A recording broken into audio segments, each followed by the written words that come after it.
రోజు వైఎస్ఆర్ కాంగ్రెస్ పార్టీ ఆధ్వర్యంలో యువత పోరుబాట కార్యక్రమం నిర్వహించడం జరిగింది। ఈ కార్యక్రమానికి జిల్లా నలుమూల నుంచి యువజన విభాగం ఆధ్వర్యంలో వైఎస్ఆర్ కాంగ్రెస్ పార్టీ స్టూడెంట్ అంతా ఈ కార్యక్రమానికి రావడం జరిగింది। ప్రధానంగా కూటమి ప్రభుత్వం అధికారంలోకి రావడం కోసం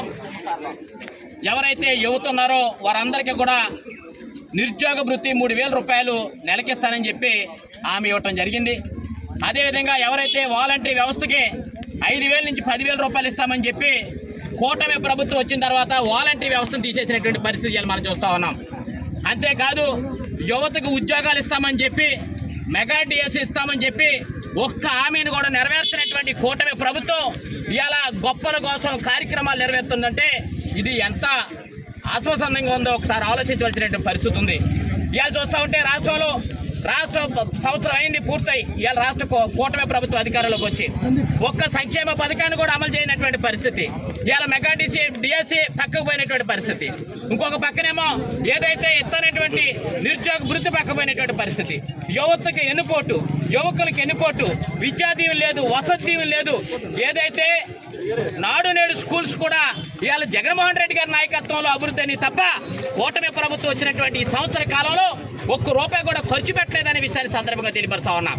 జగన్మోహన్ రెడ్డి గారు తీసుకున్నటువంటి పోరాటాల ఫలితంగా నిన్న తల్లికి వందనం అని చెప్పి ఒక కార్యక్రమానికి శ్రీకారం చుట్టి అక్కడ మళ్ళా 300 యూనిట్లు అనే కొరతను తీసుకొచ్చి ప్రతి ఒక్క లబ్ధిదారుడికి కూడా కోత కోసినటువంటి పరిస్థితి కూటమి ప్రభుత్వం ఉందనే విషయాన్ని సందర్భంగా తెలియపరుస్తా ఉన్నాం। మీరు 100కి 4కి 5కి 10 మందికి ఇచ్చి వారి చేత డప్పు కొట్టించుకునే పరిస్థితి కనిపిస్తా ఉంది తప్ప ఎవరైతే అర్హత ఉన్నటువంటి పేద ప్రజలు విద్యార్థులుగా ఉన్నారో వాళ్ళందరికీ కూడా ఇచ్చినటువంటి పరిస్థితి లేదు। వారందరికీ కూడా